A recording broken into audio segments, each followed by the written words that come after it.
I think it's important to recognize that this industry is all built around large brands and large retailers. And most of the forms you fill out, they're all geared to that. And then you've got to figure out how to kind of fit in and where and what works, but just be skeptical of most things and just think they're not built for our brand.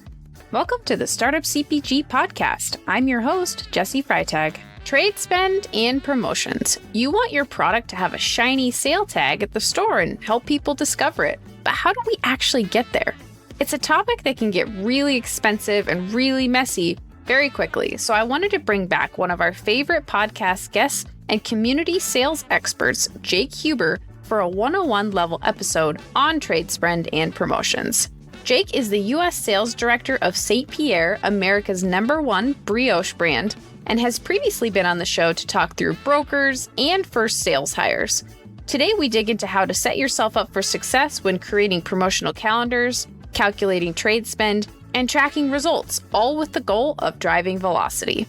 Listen in as Jake shares about how trade spend and promotions are defined, including common types like off-invoice, MCB, or manufacturer chargebacks, and scanbacks, when trade spend and promotions are planned for the year, and how to make sure the promotions you plan actually happen in the store, tips for navigating free fills and BOGOs or buy one get ones at the case level, and how emerging brands fit into a system built for big CPG, how to navigate distributor promo calendars versus retailer promo calendars, ways to keep track of promotions you've authorized and evaluate results, tips for getting display opportunities, including how you can use shippers, and how to build rapport at the store level, and more. And stay tuned at the end for a bonus segment today featuring Startup CPG Shelfie Award winner Niramaya. Jake and I will share our reviews mid-episode, and then at the end of this episode, you can catch a mini interview with Niramaya's founder, Mehek, to learn more. Hi, Jake. Welcome to the show today. How are you? Fantastic, Jesse. Thank you. Really happy to be here. So glad to have you back on the show. It's always a pleasure to have you here and to get to dive into your wisdom. So today I'm glad that we're going to get to dig into promotions and trade spend. So thank you so much for being here and just being a longtime supporter of the Startup CPG community. Heck yeah. No, the community has grown leaps and bounds. I'm honored to even be a part of it, and happy to share kind of what I've learned along the way with you guys. So yeah. Amazing. Well, can you start us off? Just tell us a little bit about yourself for those that haven't, met or interacted with you before. Tell us about your background, your current role, and, some of the pathway that's helped you learn the hard way on a lot of these promotion trade spend topics. Yeah, no, fair shout. So I guess I've been in sales all my life. I tend to be a sales lead in CPG. I came from a couple of different routes, which I think helped me. It was very painful along the way, but I did customer behavior data analytics with dunnhumby, which was 8451, kind of Kroger's customer behavior arm, which was really interesting. And I supported grocery category managers there. And then I went into brokerage, where we represented probably the majority of natural food brands at Kroger when I was at Harlow HRK. And it was really fun because we could represent, the big boys like Kind and Cascadian Farm, all the way down to people making kombucha in their bathtub, which was the fun part for me. So after that, I did lead sales for a few well-funded startups, primarily in the Bay Area for Just, Norquin Tiny Hero, as well as Right Rice. So I've done kind of the build from nothing and to something. And currently, I'm actually the U.S. Director of Sales for St. Pierre, which is a French-made brioche company. So we make like brioche hamburger buns, hot dog buns, and kind of give you that restaurant quality at home. So I've been here for about 2 years. Much bigger business, but the fundamentals are actually kind of, I find, easier when it's a bigger thing than when you're kind of building it from scratch. So I kind of have a little bit of breadth across the value chain. Awesome. Yeah, that's super helpful. Super interesting career path and just like so much experience you've gained from so many places. So I'm excited to pull those pieces into our conversation today. And could you start us off with just some kind of like some definitions or like, when we're talking about trade spend and promotions, like what are we talking about and why are we talking about? Like, when is this going to come up? Why is it important to, to have these conversations? Yeah. So the what would be, this is any dollars that you put toward what I think is performance or investing. So if I'm going to take my product costs $5 for the retailer to buy it, sometimes I'll give them $1 to lower the price, maybe $1, maybe it's 50 cents, depending on the retailer. They'll do different performance for different levels of investment, and they can be structured in just a number of ways. But ultimately, this is to drive trial. The biggest lever we have as salespeople and we have as brands is really driving trial for people to try the product and make sure it's great. Nothing catches your eye like a yellow tag in store or a discount to kind of offer that. We all want to invest in trade. It's definitely probably the most important factor that we as salespeople manage and are responsible for and help execute. But yeah, there's all kinds of promotions, from ones that take off the invoice to you only do the ones that scan through, and we can kind of get into some of that. But really important to drive trial, and it's really taking any dollar to invest in price performance that we would consider trade. So coupons can be considered trade funding, but maybe the setup fees come out of marketing's budget, but actually the redemptions come out of sales budget oftentimes. So, but every company is a little different. Right. And can you talk a little bit about the chain of, say you have a product, you're selling it to a distributor, and then the distributor is selling it to the retailer. What are the different pieces of trade within there? Like, you're giving a discount to the distributor, then, do you have, sometimes you got a separate calendar with the retailer? Maybe talk us through some of those scenarios, because I think that can get a little bit confusing of like who the money goes to, who's sending you invoices and those kind of things. Yeah, no, it's a fair question. So usually with a distributor, they're going to want a calendar from you, and a calendar is going to break up over their periods or months, and they typically want an off invoice. So that means that literally on the invoice they send to purchase the product, the discount's taken off as a line item. So everything you ship to them is 10% off or 15% off. And those are generally the percents that they want off. And so then what typically happens is then you have the retailer on the end that is actually going to receive that. The distributor doesn't always pass through 100% of the 15% that you're giving them. In fact, I count on almost none of it going through.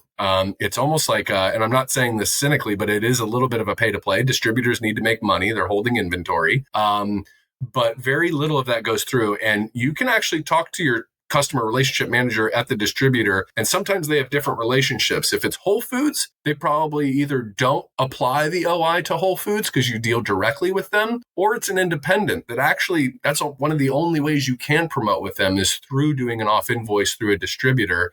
You can always go to the end retailer and either add on what would be called an MCB or a manufacturer chargeback. So that means that all the product they receive during that window that you specify, will actually get a discount bill back from you. So not only will you get an off invoice from the distributor, but if you run a deal at the end retailer, you will get a deduction for that later. Highly recommend going the extra mile and working with those end retailers. One, because that's where a critical relationship for your brand is with the buyer, and not just the distributor who is purchasing you, but it keeps that kind of value chain all the way down so that you can monitor that it reflects with the consumer, which is the most important part here. Right. And you mentioned off invoice, and you mentioned that's literally coming off the invoice. Can you talk about some of the other common terms we might see, like scan back? We can't go through all of them because, there's so many, but some of the other like common terms we might see and like the differences between them. Yeah. So I pretty much bucket into 3 distinct categories, and they go in advantageous against you to all the CPG advantage. So the one that favors the person who's purchasing it is the OI, because there's no expectation of performance. They're literally getting it off the invoice and they could sit on it. You also need to watch what they're ordering during these timeframes. I know big orders look great, but if you know your brand and you know the velocities, you need to make sure they're not ordering too much for 2 reasons. One, they're either taking the discount and loading up, but smaller brands are generally not that important for them to load up on. What they're more likely going to do is order too much and then end up, all the policies are in the distributor retailer's favor. So they're just going to have you literally buy it back at their book price, not the price you sold it to them for, but the price they'd retail it at. So just be careful with OIs and monitor your POs and make sure those windows are accurately reflected and that they are ordering enough. The one in the middle is an MCB. This one has a lot of different names, but MCB is kind of the most generic term for them, and it stands for manufacturer chargeback. It usually involves how many cases moved from the distributor or from you to the retailer's DC or store. So if I moved 10 cases during the promotion, during that window, there was 50 cents per case, they're going to deduct me those cases that moved for 50 cents. Pretty fair. It's middle of the road. They're not going to order up too much, but you're also not getting perfect performance on terms of chargebacks. And then all the way at the kind of best case scenario is what we would call a scan or a scan back or a scan promotion. And that really is kind of the easiest one to remember because it's whatever scans through the register. So this is the perfect scenario because the consumer has pulled it off the shelf. Everyone's bought it at full price, but then they pull it off the shelf and then they ring it through the register. As soon as it rings through the register, the discount that you contractually agreed to then will ultimately get bundled and deducted back from you. And that, of course, is the most efficient use of your capital for promotional spend. And sometimes you'll do a mix. You'll do an OI with the distributor, but a scan with the retailer and kind of marry those two up. Sometimes it's an all in MCB, and you just got to know who's taking what where. Yeah, that's very helpful. And I'm glad you brought up that you have to watch your POs, even if they're big and they seem exciting, because I've run into that. I think I've mentioned on the show, we had a distributor try to order 54 pallets instead of 54 cases. And we had to fight to get that change. But I was like, I'm pretty sure I read in the terms that we have to buy this back at a really wild price if this doesn't sell. And there's no way you're going to sell that much because it was like a 10-store chain. And yeah, we really had to fight. And I met another ops professional that their brand was on Shark Tank. They're kind of getting to, medium size. And, they were a contractor. Their whole job was just monitoring POs coming in and going, nope, too high, lower, lower, lower, lower, lower. And I'm like, it's such a weird concept because you fight so hard to get those orders and to get the big orders. And then at some point you're like, wait, I got to watch and make sure they're not too big. Yeah, I tell you, it's probably, besides just fundraising and financing your actual inventory and capital, this is the second other part that will put a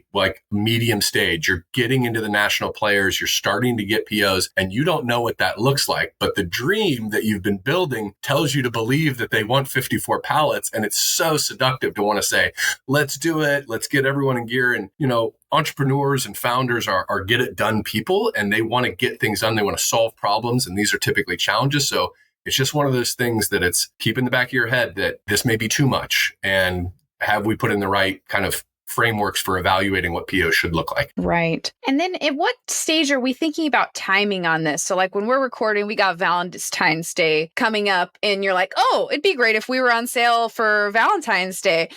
How far ahead are typically these calendars being planned out with both the distributor and the retailer? When are you building these calendars in the cycle? Yeah, way out ahead. It's really important, at least I found it quite valuable, to create generic national promotional calendars. These are almost internal documents that list your items and the months and when you would preferably be promoting each item or group of items together. And so when you have that to start, then when it comes, and it's usually front half, back half of the year, I'll get a front half KHE calendar or UNFI calendar. They may want you to do the whole year, but they're really confirming the first half. And this happens like 6 months prior to January. So you're doing this in June for the next year. And you kind of mark out what it is. Distributor calendars, I mean, look, I do want to give them, money to operate, but I don't dump a lot of money and expect performance in distributors. I mean, I think even they'll tell you that that's not generally how it works. Now, you can't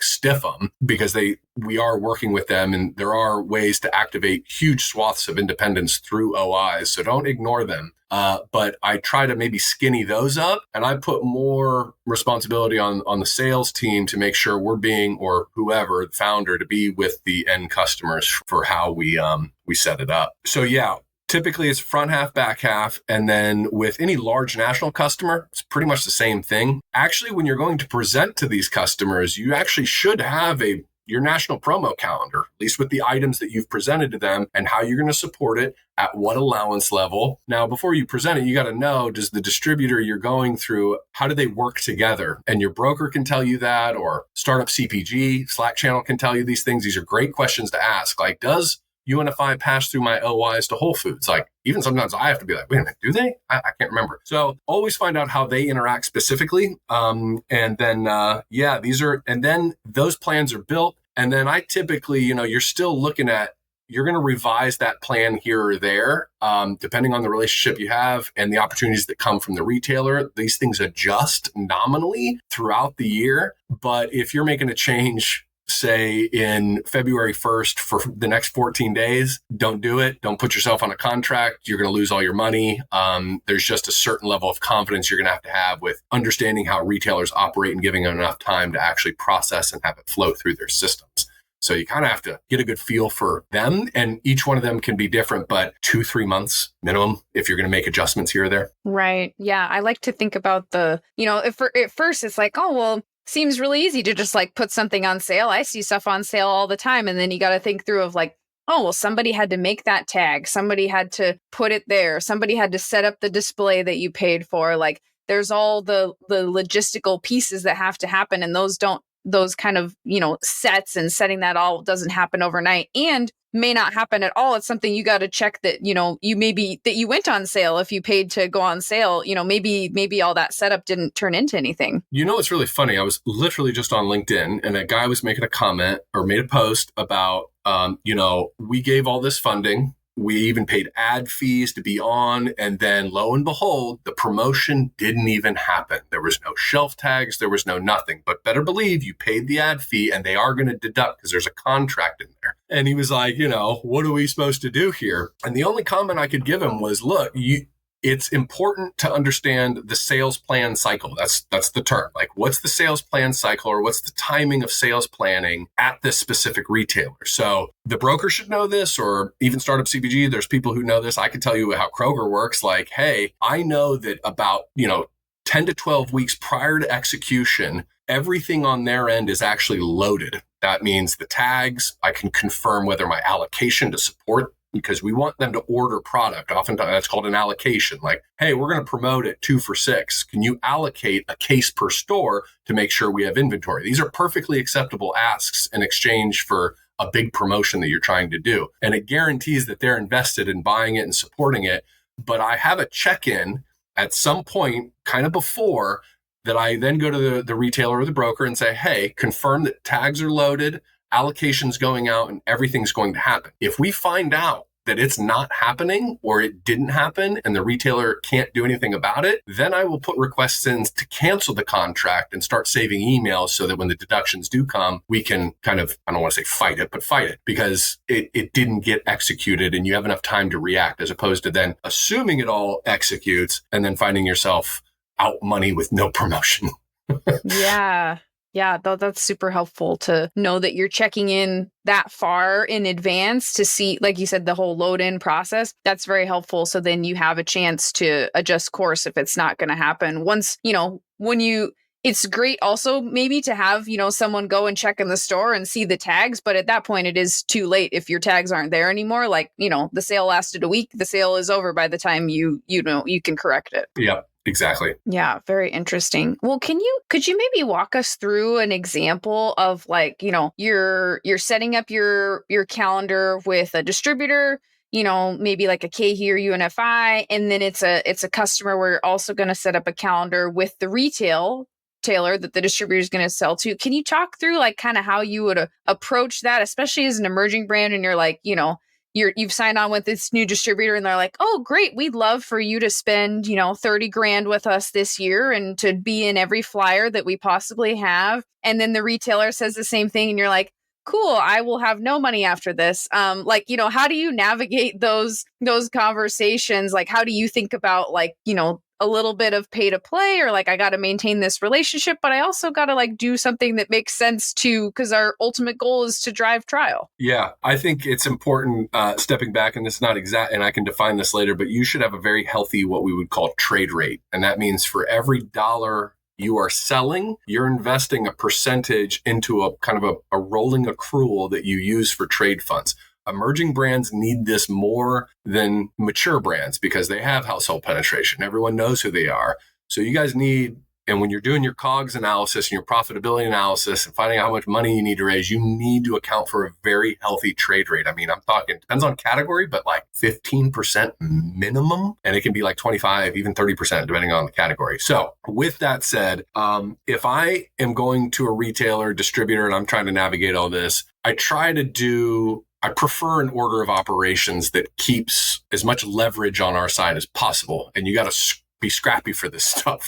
So the first thing I do is I don't pitch distributors. I have no interest in distributors other than the service they can provide to get to the retailer. So I spend a lot of time pitching directly to retailers, whether that's through my own email or through brokers, getting meetings, getting them excited about the brand, showing them that promo calendar that we can afford. Know that before you walk in there, depending on the retailer, what distributor they use. So that's a relevant question. You know, if they're like, are you set up in KeHE? It's like, yeah, is that your only source? Sometimes they have secondary distributors that you might be set up in. I try to find this out before I meet with them or before I even email them. I want to know how they like to operate their business. So I will go to the end buyer. I will present our products. I want them to say, we love it. And then she says, great, go set up with UNFI if I'm not set up with them. And that is the best intro you can ever have into UNFI because it's a customer who they care very much about saying, I want this brand. And they typically will respond in kind and get you set up and start working through that. Now I've got the retailer interested. I've presented a promotional calendar to them. And then the question becomes, does the distributor participate in passing OIs over to this retailer or not? Oftentimes they don't. Sometimes they do. If they do, what I will typically look at is say, okay, I offered maybe price points or an allowance level, like say it's $1 off to the retailer. But if I've got to participate in UNFI's program and I'm doing 10%, I will actually kind of pull that out of the dollar and move it over to here, make sure the retailer understands what I'm doing and that they understand that if the pass through from the distributor is not all the way there, they'll ask for more money. But I try to keep my stuff clean and whole and say, hey, I'm going to give this to them. We're going to pass it through this way, and then we're good. Now, I'm going to pass as little over as possible, especially if I don't have a broad set of customers with UNFI. Like they're going to tell you that's the way to build your business at UNFI, and there's no shortcuts. And money does not get you anything. What gets you stuff is TLC and phone calls and actual communication with retailers, even if it's independents. You know, pick up the phone. Their numbers are listed. Like literally call them. Don't rely necessarily on their programs, although they can help. So I will then, the UNFI is going to go, okay, they typically will set you up without asking for a national promo calendar because the retailer said, I want to bring them in. So typically you can set up and then start shipping. And then when the next cycle comes around for promo calendars, then they're going to give it to you and go, okay, now it's time to start planning your promotion. So recognize that there's huge gaps between these kind of events. They may give you the calendar right off. I haven't found that to be true, but it could happen. If it does, I will try to do maybe one a quarter, 10%. They may complain. They may say that's not enough. It never is. But look, you own your budget. You owe it to your shareholders to do the right things and negotiate the right terms. And the leverage is the customer wants you. You don't need to make that many arguments about why you belong where you are. They're asking for you. So silence is golden sometimes in that scenario, but do a good sell job in the beginning. So that's typically how I try to handle it. And then look, there are some programs in KeHE and UNFI and Nassau, like they do have good programs. Don't get me wrong. I'm not totally cynical about them. There are some that actually work and do well. You just ask the Slack channel, talk to your brokers. These are pretty well understood programs, which is helpful. Yeah, totally. Yeah. I was at a brand that, new CPG brand, got all of us were new to CPG on the team, got sold the dream from the distributor of get set up with us, set up a national calendar, and we'll help get you into all these stores. And you pay a lot of money. And then you're like, wait, we didn't get into any stores. And they're like, well, that's your job. And Yeah. it is, but it's easy to kind of get sold on that dream in the setup process. And so I'm glad you brought up, you got to start with the retailers and create that demand. And then it makes the conversations with the distributors totally different, because you've got a customer, like you said, that they care about, that's now wanting to get you set up. It totally changes the leverage that you have. Yeah. You're basically co-opting the retailer's clout with the distributor because you have none. And this is my philosophy. Look, there's a lot of ways to go about this. I just think startups, and especially in this environment, your game is literally finding every ounce of leverage you can. And a lot of that comes through the order of conversation you're having. And I can tell you, it is endemic that people are like, what distributor? It's filled in Slack. Like, well, should I work with this distributor? Should I not? It's like, distributors, just think of them as like a 3PL. They just deliver product. And maybe that's a bit cynical, but I really only care right now about convincing a buyer at a retailer to take me on. If you do that and focus all your efforts on that, distributors come along for the ride. And then we can have a great partnership once things are moving and we've got some anchor accounts going through, and then we have actual business to discuss. And it doesn't overexpose you on spend. And again, it keeps you in control of what you can, which is very little. So take it where you can get it. Yes. Yeah, for sure. Well, let's take a quick little break from this conversation to talk about the Niramaya samples that you received, one of our Shelfie Award winners. Yes. Yeah, would love to get your feedback to kind of tease at the end of this episode. There's going to be an interview that you can check out to learn more about Niramaya, but would love to hear what you thought of the samples and how you've been using the product. Yeah, I will tell you. I mean, I've had tons of samples. I love, this is the most fun part of this business that I miss from brokerage, is all the samples that come and go. So I envy your position here, Jesse.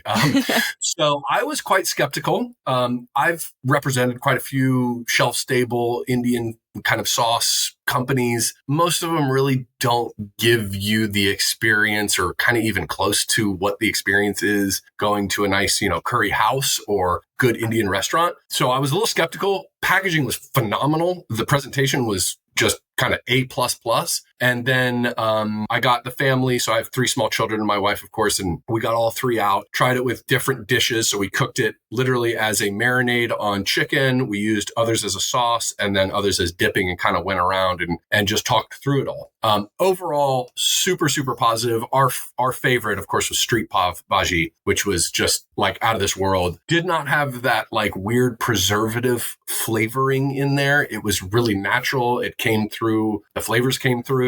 The spice level was on point. They cooked well. They didn't end up like burning or anything. Like they actually, position themselves as dips for dinner, which I'm always skeptical on these broad use cases. But boy, I mean, it really did deliver.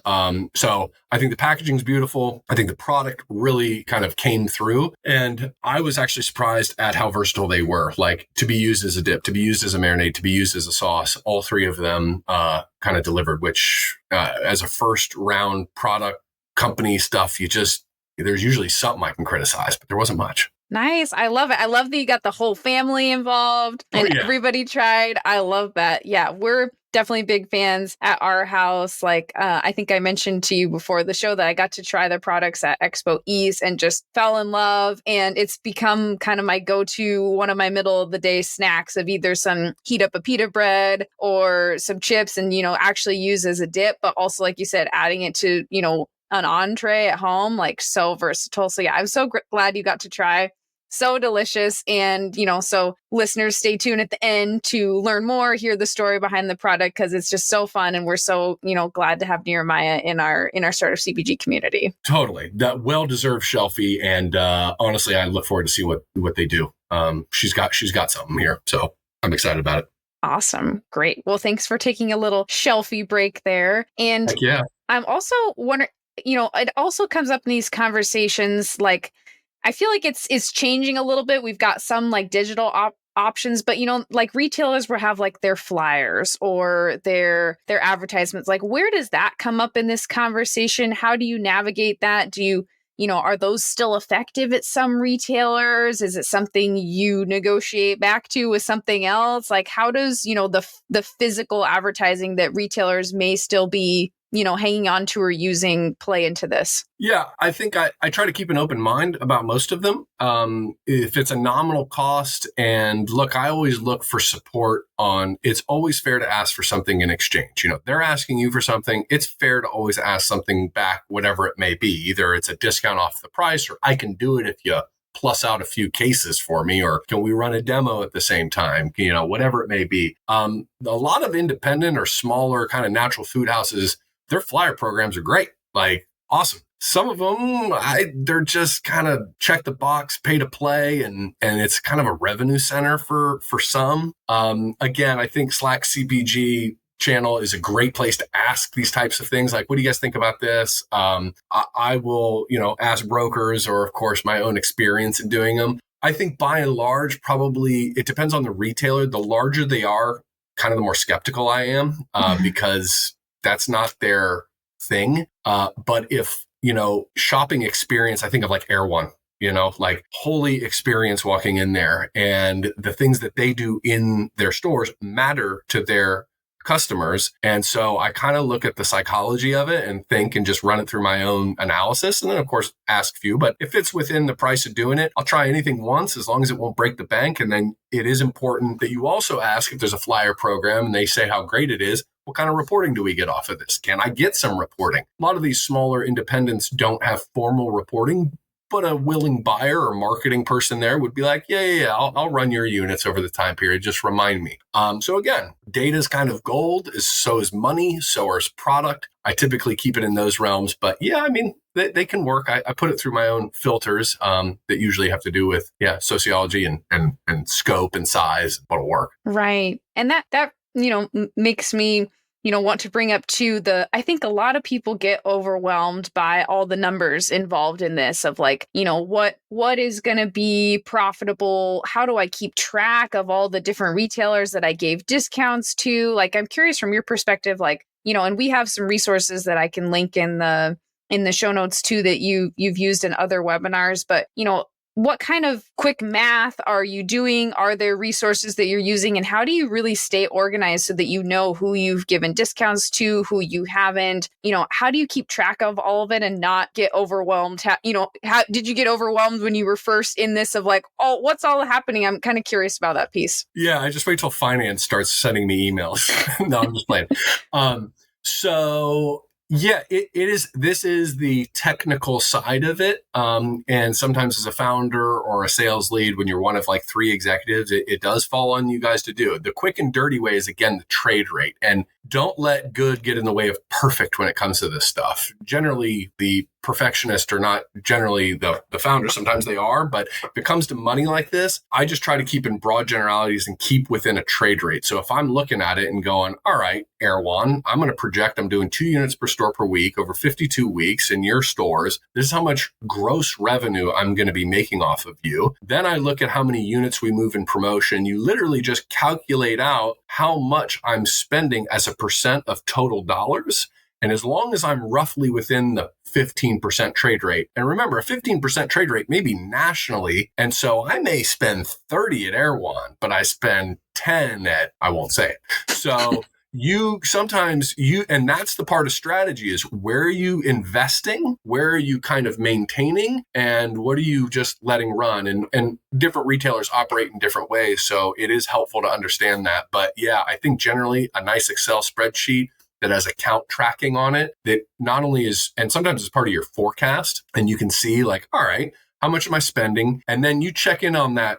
Sometimes the finance wants to true it up quarterly. Sometimes they want to do it annually. Sometimes they want to do it semi-annually. And it's nice to get into a room with people who are true finance people and really start checking the receipts and saying, okay, where actually are we at? And then they may go, you're underspending. Like, let's go. We've got these funds accrued. So very rarely am I in that position, but it's good to have that check-in and to build processes with your finance lead to help manage that stuff, because it's that unseen trade, and you don't get the money right away. They're holding it, so it's definitely something to keep an eye on, and that's typically how I've done it in the past. Right. And how are you? There's the finance, like you said, like the true up, super tactical numbers that are going in your accounting system, but also how do you track just kind of generally, like if a promotion is working, like, if you don't, especially if you don't have access to, to syndicated data. You mentioned like an independent retailer may be able to pull that. Like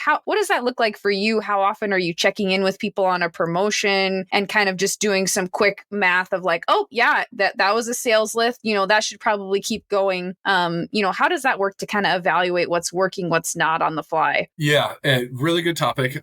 So I try to experiment a little bit to see what happens at different price points, and that back to that like national calendar. Yeah, you got a national calendar, but in the first few years, you're unsure of what investments get what and what's the best performance. And to make this even more 4D chess, it depends on the retailer too and what they do. So what I typically try to do, and Daniel had a really good little ROI calculator that we used to use, but in essence, it's pretty simple. You take the units, as long as you have data. If you have the data that shows how much you're moving, you can evaluate a promotion. So I try to get an idea of what my baseline volume is when we're not on promotion by item. And then when we promote, we see what the uplift was. So let's say I do, 5 units per store per week, but then on promo, I'm doing 15. That's 3 times the amount. But I had to invest, 50% off the cost to make that happen. So then you have to take the actual dollars you're making off those units. So the 15, but they're at $3 instead of, $6 or whatever it is. And then you say, okay, with that uplift and the discount applied, did we make money? Was this a positive ROI? How big of a positive ROI? And then you want to see kind of how elastic it is. So that's when I ran a 2 for $4. What happens when we don't give $3? We give $1 and we run a 2 for $5 or 2 for $6. Do I get the same uplift for less spend? Heck yeah.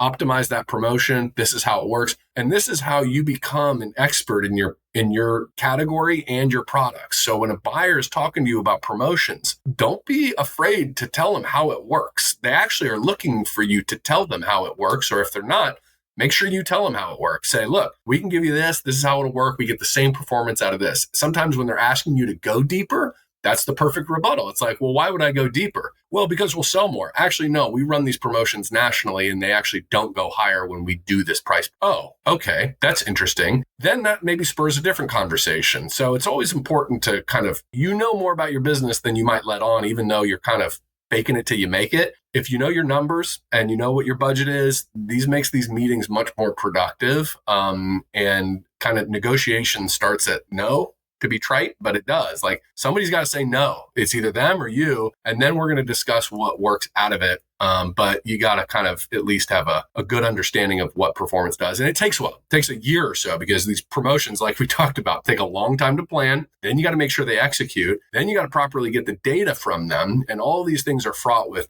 you may not get it. And sometimes you got to piece in the holes where you don't have it. So you got to kind of be scrappy, but that's how we've done it.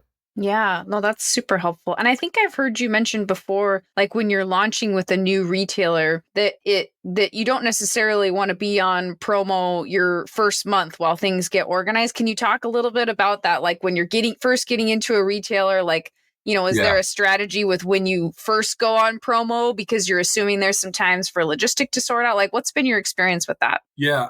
So certain retailers are really good at launching. Obviously, the bigger they are, the more complicated and kind of risky they are. I typically try to keep promotions off for at least 6 weeks prior to the launch date. And it depends on how big the retailer is. And oftentimes, actually, the timelines necessitate it so that by the time you actually get approved for new distribution, you're 3 months beyond when the promo needs to be submitted by. So they're already making an exception for you to get a promotion in. Now, I will say retailers this day and age are actually requiring discounts. I said discounts, not promotions, discounts the first 8 weeks of orders. They want 2 months of OIs so that they can offset the cost of resetting 2,000 stores. And there's no performance. There's no shelf tag with a discounted price. You're literally just kind of giving money. So just know what they're asking for, know why, and then kind of plan accordingly. But if they're not doing that, I will wait at least 6 weeks before I try to promote. Yeah, that makes sense. And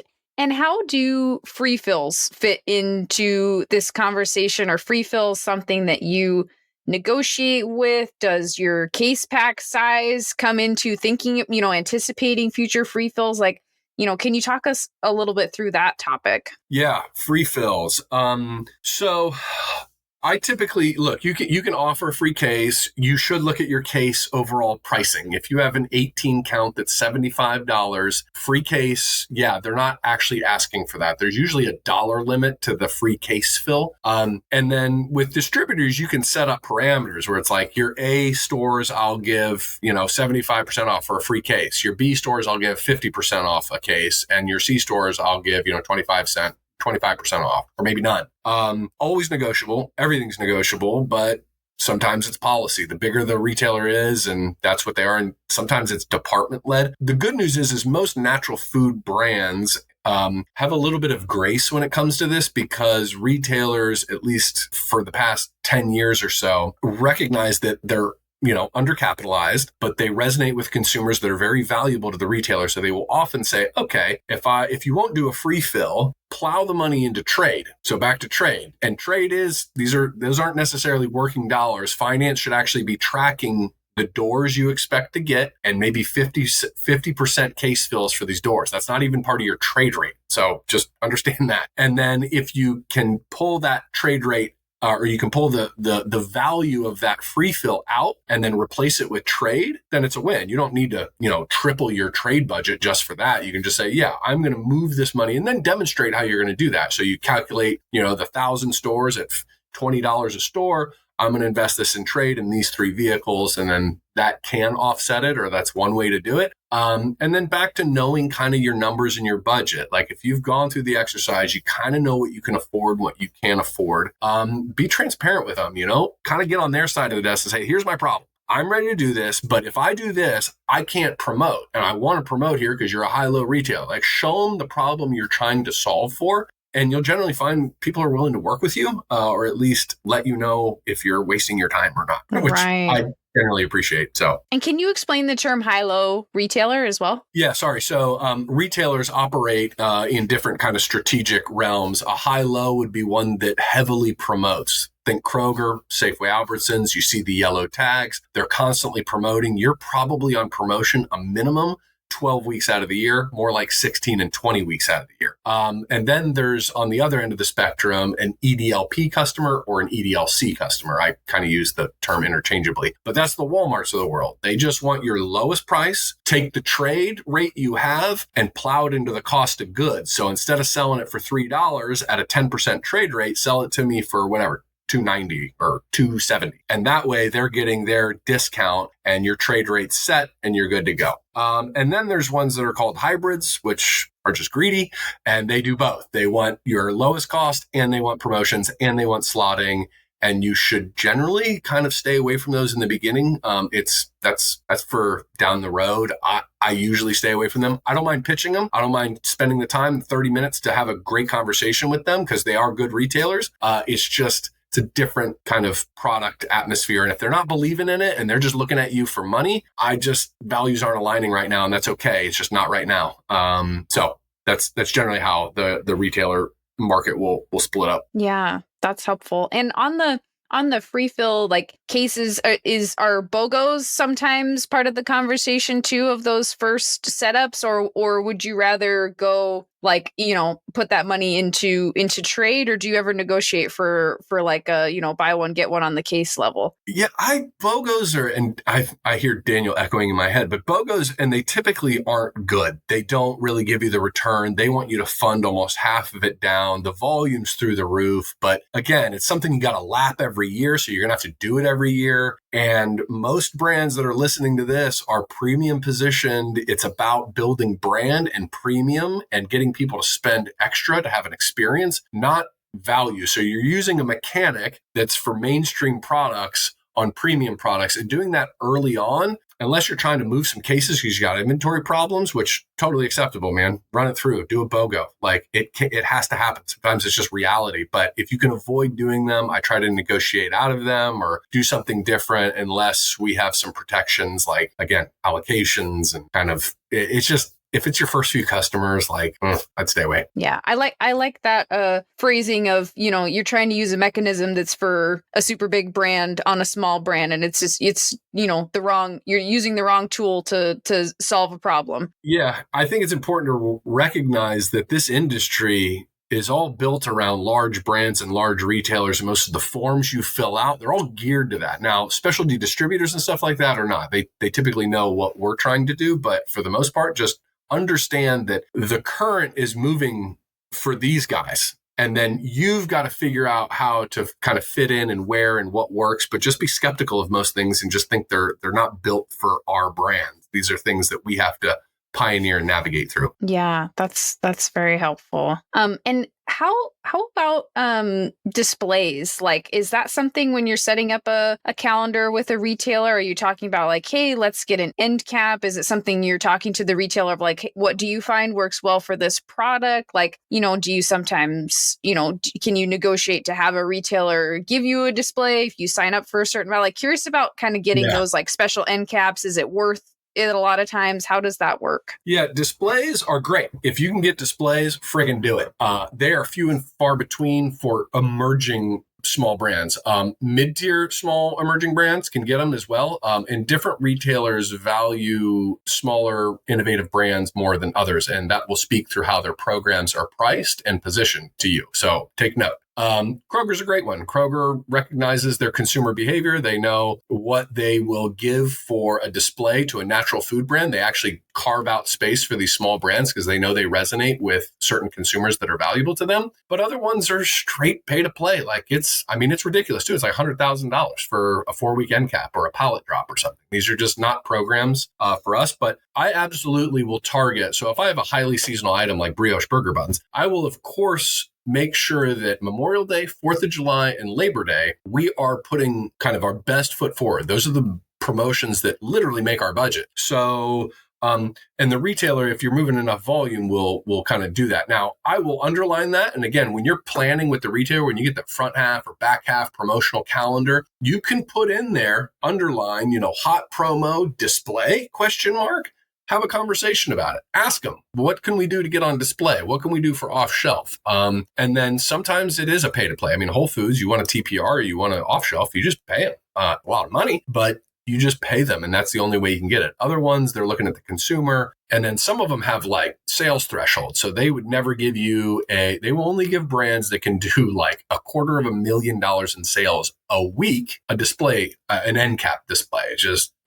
We're never going to hit those thresholds for brands like us until, well after we've been developed. So yeah, displays are always something to talk about, always focusing on them, find out where you can get off shelf. Oftentimes I also invest in shippers. I think shippers are great for like Niramaya. Perfect example. Like imagine getting and you got to watch the count on them. So you don't want too many that they sit around, but you need enough to where they sell through. And you're not going to make any money on these. So just forget it. You're going to at best break even because not only do you have to pay for the corrugate and all this, you have to put a deal on it on top. But these are kind of ready-made displays that you can get off and they will allocate them out. And there's great providers that can put together really good stuff. So that's another option when it comes to displays that you kind of create your own destiny with it, which is what I've preferred to do at scrappy brands. As opposed to the ones that have like the weight of 100 unit per store per week philosophies. Yeah.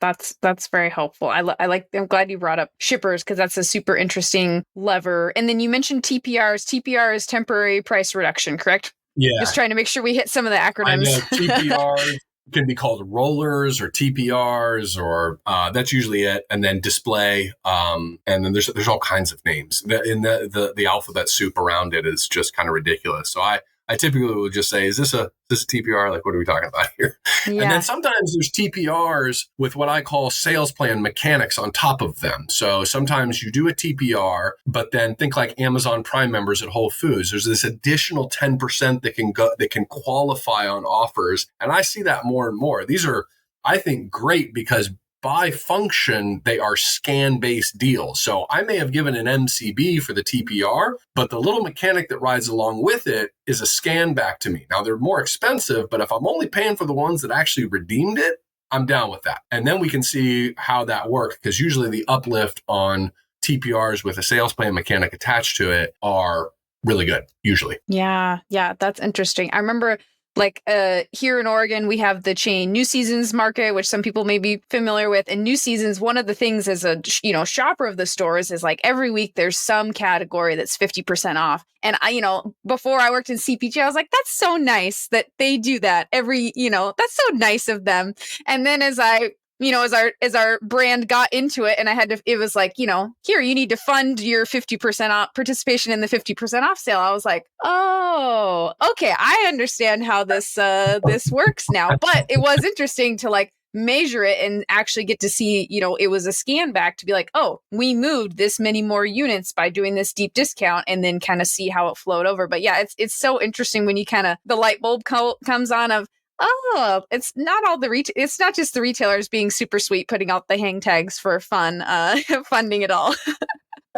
No, it's not. But yeah, just like you said, I mean, it's a 50% off. It's effectively a BOGO, but it's a New Seasons thing, and their consumers are kind of trained to it. And that may not devalue your brand. So it's all contextual. It's like, all right, well, where are we? What are we doing? And so that I would probably do over again, or I'd be happy to sign up for it. Whereas maybe another BOGO that's at a conventional retailer that just blows through a bunch of product and devalues us, maybe not. I don't know. So it's a really good point. Yeah. And and when sometimes with the local retailers, you've got a little more, they're trying to support local brands, or with small retailers, if you show like, hey, we're going to do some demos, I've had a store be like, hey, you did so many demos this month that our employees just went ahead and made a display for you because they've been enjoying the product so much. And you're like, oh, that would have been thousands of dollars if I had put that in our promo plan. But, it all goes back to that retailer relationship that you talked about in the beginning, just being so key versus trying to go through the distributor. Yeah. And it goes not only from the buyer level. I think you made a good point. Like, I will gladly send free swag and products unannounced to that store for their break room for just their associates. Like, go there, visit,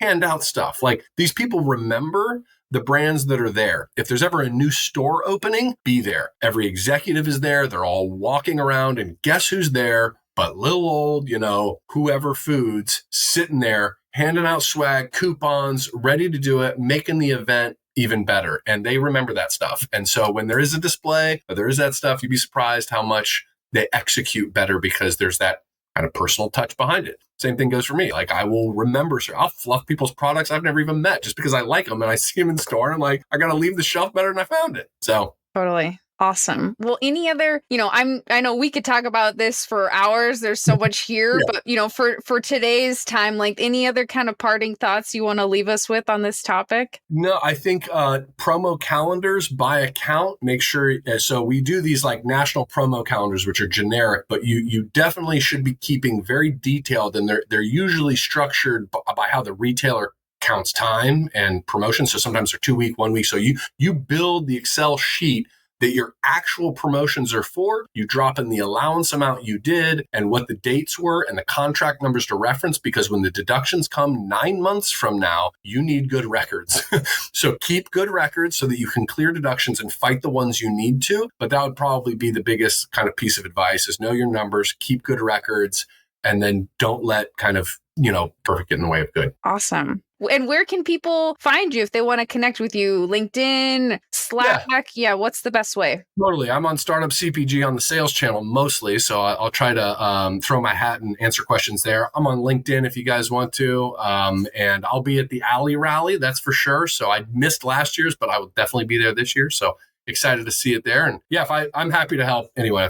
I'll have a conversation. If somebody wants to kind of bounce some ideas, if I can help, I will. Awesome. Well, thanks so much today, Jake, for just like chatting through this like topic that can feel so nebulous and like really kind of hard to nail down. And I just so appreciate you sharing your wisdom and experience with us, and all you do for our community. So thanks so much for being here. Super excited to see you in real life at the Alley Rally, and yeah, just really grateful for you. Yeah, no, Jesse, you've been doing great. I really appreciate the opportunity to kind of blather on. Hopefully it added some value and didn't confuse people more. But yeah, thank you. I really appreciate it. Don't go anywhere just yet. Stay tuned for my minute interview with Mehek all about Niramaya.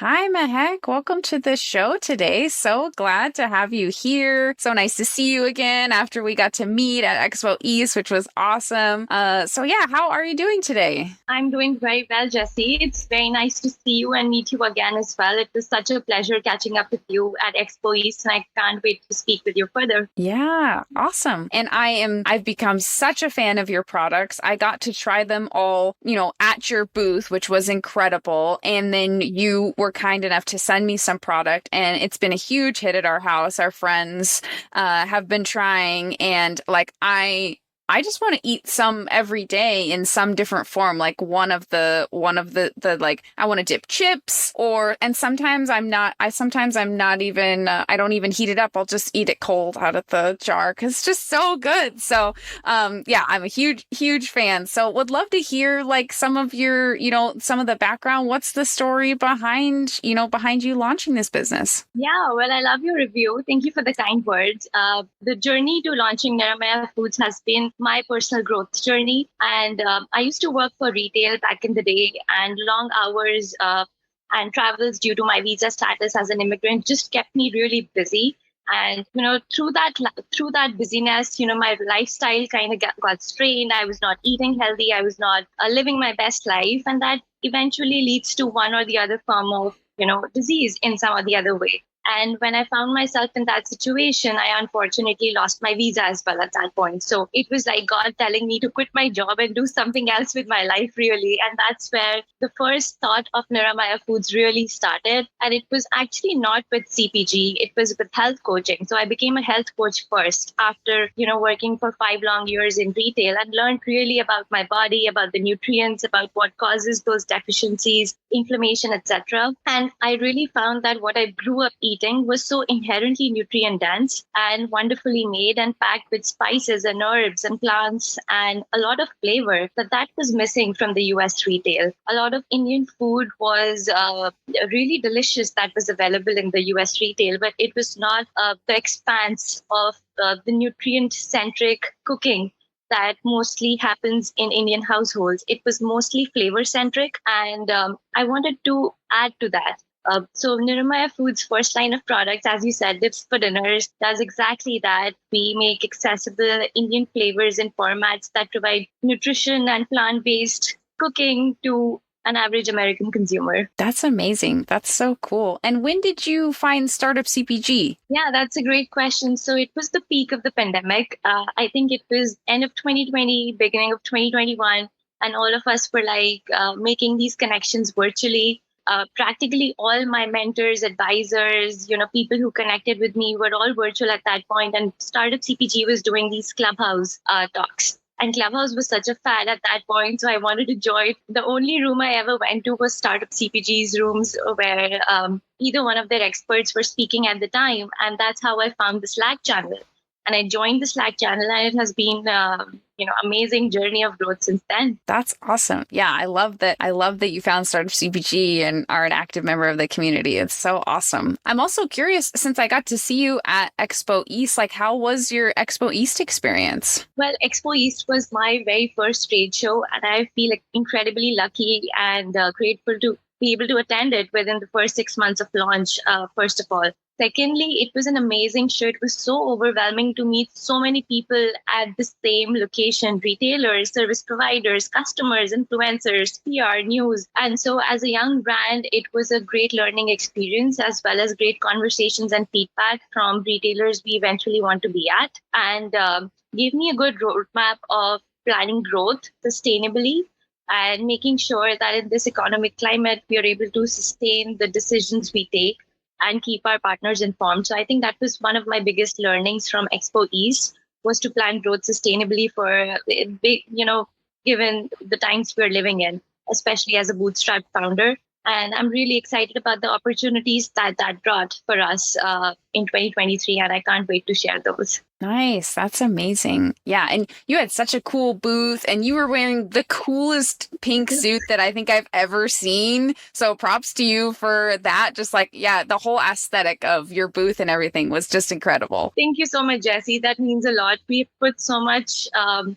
and effort into designing the t-shirts and the swag and the booth, and pink seemed like a color which went with the entire vibe of Niramaya Foods. It's just vibrant, life-giving, loving. And that's what Niramaya actually means. It means wellness for all. And I wear that pink suit every time I represent the brand. It's become like my lucky charm, and I'm not doing away with it anytime soon. I love it. That's amazing. I'm also wondering, so when you developed these like amazing dips and then you're trying to, eventually they had to end up in the beautiful jars and packaging that you have, like what was that process like to take something, something that you've created so delicious and then get it into the packaged form that it's in now? Yeah.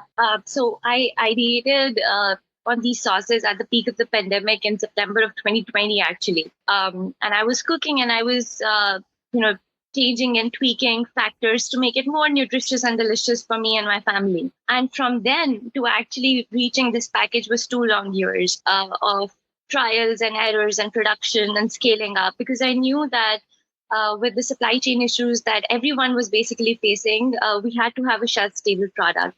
And to go from the kitchen top recipes to having a shelf stable product that didn't taste very sour, was good tasting, had a long shelf life, didn't use any preservatives, was actually working a lot with process authorities and food scientists and co-packers to understand their mechanisms and to actually convert my flavors into some things that they could scale up in their processes.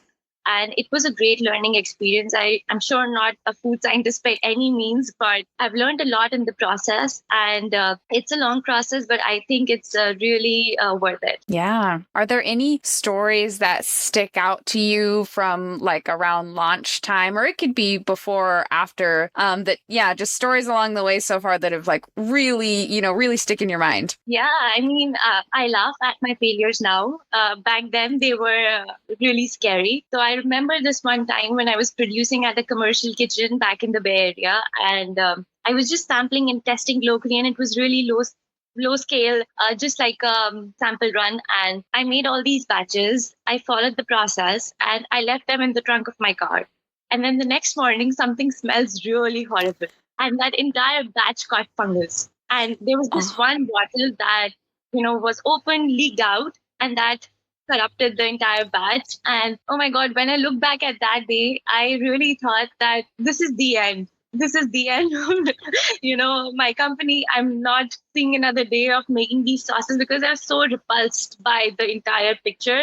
But then, life goes on. We found a co-packer, so all's good. Yeah. Oh my gosh, that sounds so stressful.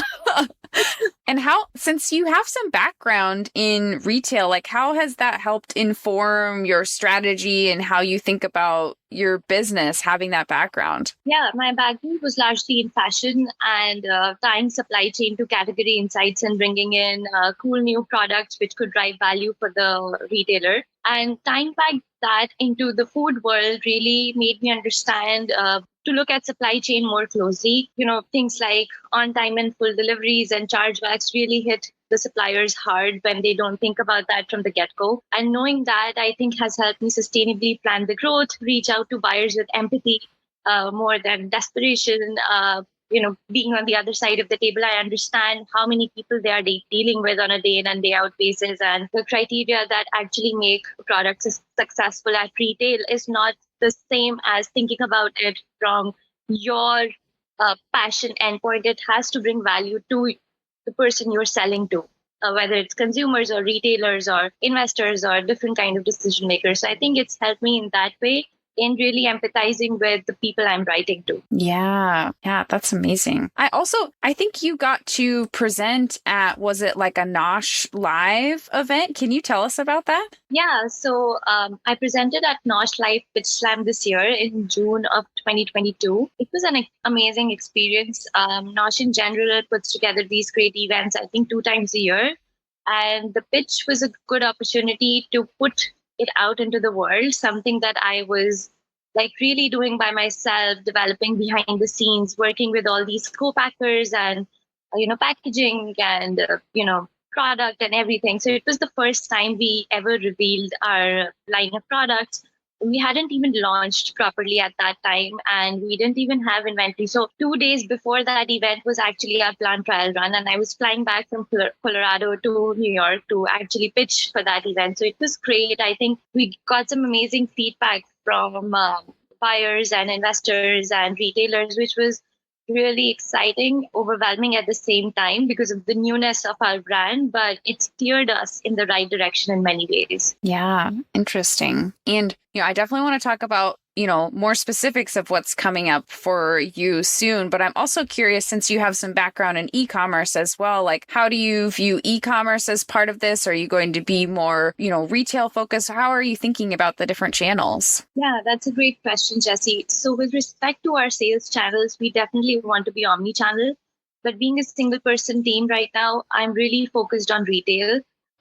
Retail becomes our biggest and most preferred channel based on our packaging. So we ship glass, and that becomes really expensive, especially this time of the year with delays and everything. We found great partners to give us great rates with shipping and DTC. So that's definitely a channel for us longer term as we build more content, more awareness and marketing. But we prefer retail, and the reason being that this is a innovation in the natural channel, and this is an innovation where people were used to simmer sauces and flavors and profiles. So I really want people to discover this brand right next to what they were already shopping with, so that it can give us feedback in terms of how was our innovation perceived, what are people making with it, and how are people choosing what they're choosing on the shelf today versus when our product is placed right next to our competitors, for example. So I think I really want feedback from the retail side of things, and that's why it has become our topmost priority. Yeah, that makes sense. And because the product is so versatile, do you have to do some education to kind of help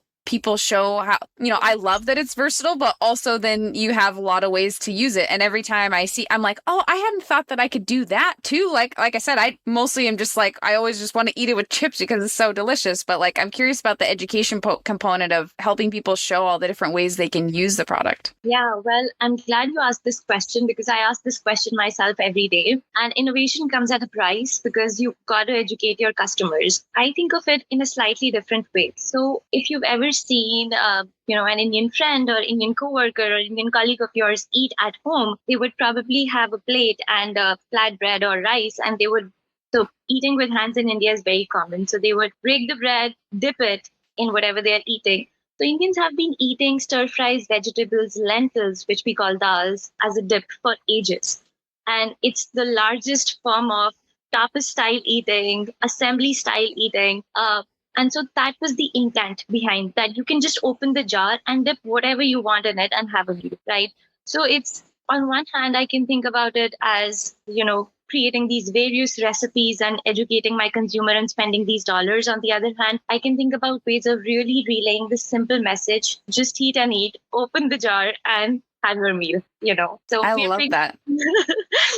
Yeah, that's awesome. Yeah, that is my other favorite way, is to heat up. I have these gluten-free like pita breads that I really like, and I'll heat up one of those, cut it up into strips, and then also just eat it. Oh, so good. Love that. Amazing. Well, you're already there. I didn't have to educate you. Exactly. I mean, I think once people try it, they're just going to start, they're going to eat it out of the jar and start adding it to everything because the flavors are just incredible. Exactly. Trial does drive a lot of traffic for us, for sure. Mm-hmm. So yeah, tell us about what's coming up next in 2023. What are you thinking about? What are you excited about? What should we look out for as consumers? Yeah, so I'm based in the Northeast. So Northeast becomes the territory we launch with. And I really want to build relationship with a retailer that we first launch with in the natural channel, to be able to support them with, as we talked about, trials and creative merchandising and demos and all this cool stuff to really drive traction for our product. So you can definitely look forward to retail expansion in 2023. A lot more cooler updates with respect to different merch so we had these bamboo spoons and silk sleeves giving away at Expo East. So we'll do more cool, fun stuff like that in 2023. We have gift sets on our website right now that people can order for holidays. So we are doing this really cool box that's a surprise on our website, and it's on pre-order. So you can order gifts and dips for your friends and family. And we'll continue to do that a lot more next year as holiday approaches. That's amazing. Yeah, that all sounds super exciting. Awesome. Well, is there any other stories that you want to share with everybody before we wrap up? Well, I just want to say it's a journey being an entrepreneur, and the people that become associated with you along the process are the best. I think CPG industry is the best when it comes to finding advisors and mentors. I just want to say I'm really grateful for everyone who works with me, helps me, and just cheers. It's just amazing. Yeah. So glad to have been able to meet you and get to try your incredible products. And I encourage everyone to go to Niramaya Foods. So it's Niramaya